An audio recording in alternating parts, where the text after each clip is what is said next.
왜 차별이 정말 어처구니 없는 짓일까? 그 이유는 이것입니다. 하나님의 나라에는 분별은 있어도 차별은 없기 때문에. 오늘 제가 소개할 인물은 찰스 스펄전입니다.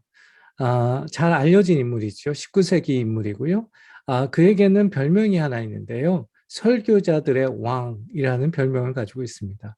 그만큼 명설교자였고요. 침례교 목회자였음에도 불구하고 그의 영성과 목회 신학은 지금도 아주 지대한 영향을 끼치고 있습니다.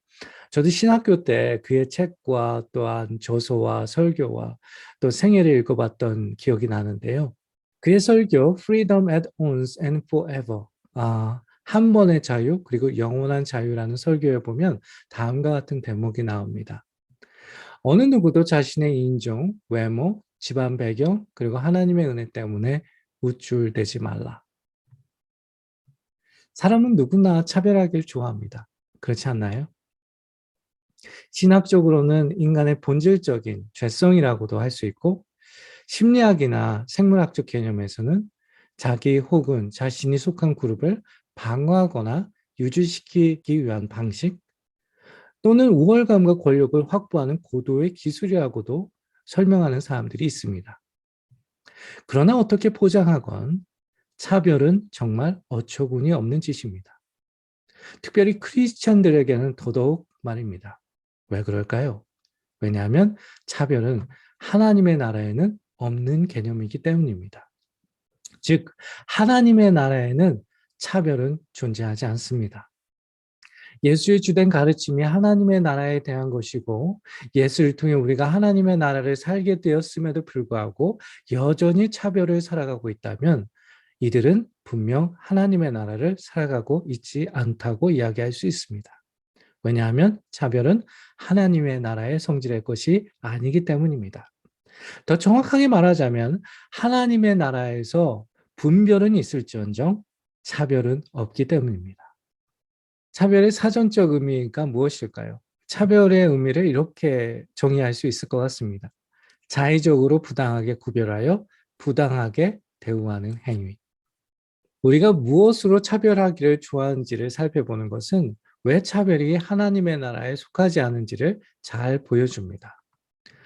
차별이 주로 어떤 기준에서 일어납니까? 예를 들면 지역, 그 사람의 고향이 어디인지, 학연, 그 사람이 어떤 학교를 나왔는지, 성별, 그 사람이 남자인지 여자인지, 인종, 그 사람이 백인인지 흑인인지 아니면 동양인인지, 종교, 장애, 심지어 나이, 성씨나 혈액형, 요즘에는 MBTI. 할 수 있으면 우리는 어떤 것을 통해서라도 차별하기를 좋아합니다. 이게 인간의 본질적인 습성이라고 할 수 있습니다. 차별이 자기 혹은 자기가 속한 그룹을 지키는 행위가 될 수도 있고 잘만 하면 우월감과 권력을 확보하는 수단이 될 수 있음을 부정하지 않습니다. 그럼에도 불구하고 하나님의 나라에서는 이러한 차별이 존재하지 않습니다.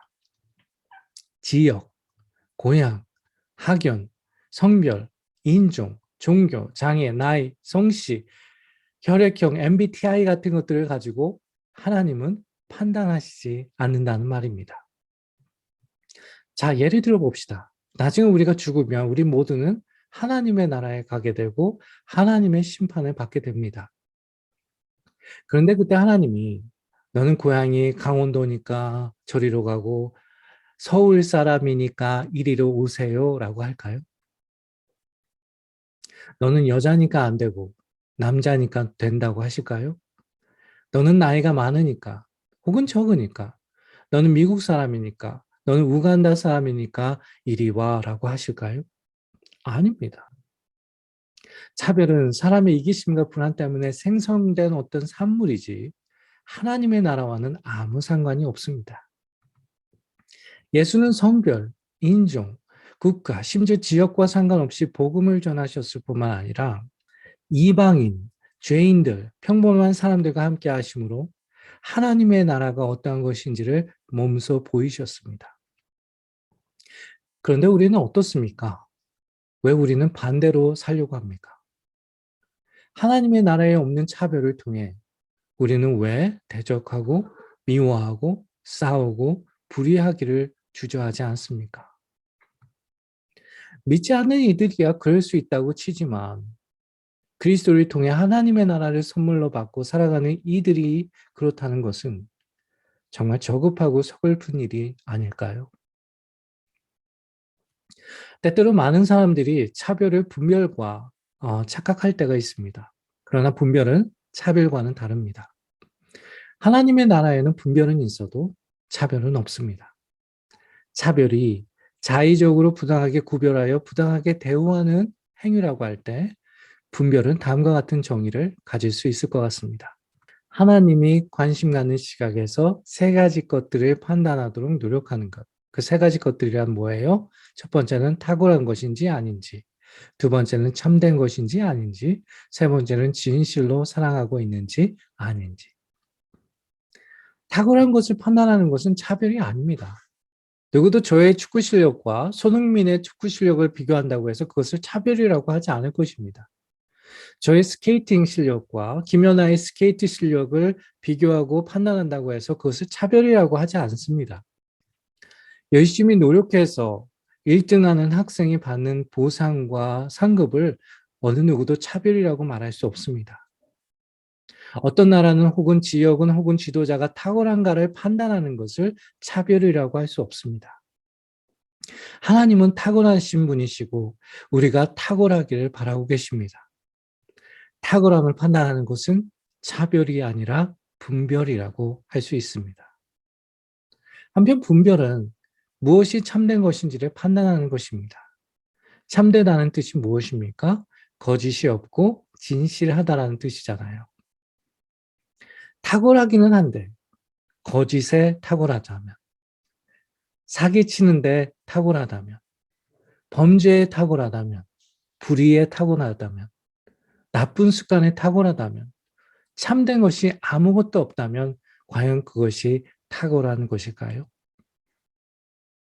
마지막으로 분별은 내가 혹은 우리가 진실로 사랑하고 있는지를 판단하는 것입니다.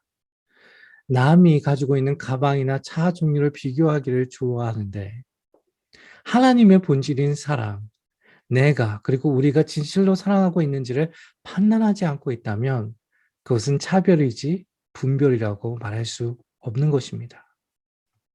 빌립보서 4장 8절 말씀에서 사도 바울은 다음과 같이 가르치고 있습니다. 여러분의 생각을 참된 것과 선한 것과 탁월한 일에 단단히 메워 두십시오. 순수하고 사랑스러운 것을 생각하고 남의 아름답고 좋은 점을 보도록 하십시오. 하나님께 찬양과 기쁨을 드리는 일만 생각하십시오. 차별은 하나님의 나라에 속하지 않습니다. 분별은 성숙과 화해와 열매를 가져다 주지만 차별은 증오와 미움과 분열과 죄의 악순환만을 가져다 줍니다. 오늘 우리가 읽었던 찰스 스펄전의 말을 한 번 더 읽어보겠습니다. 어느 누구도 자신의 인종, 외모, 집안 배경, 그리고 하나님의 은혜 때문에 우쭐대지 마라. 우리가 하나님 앞에 자랑할 것이 무엇이 있습니까? 그런데 남을 차별한다고요?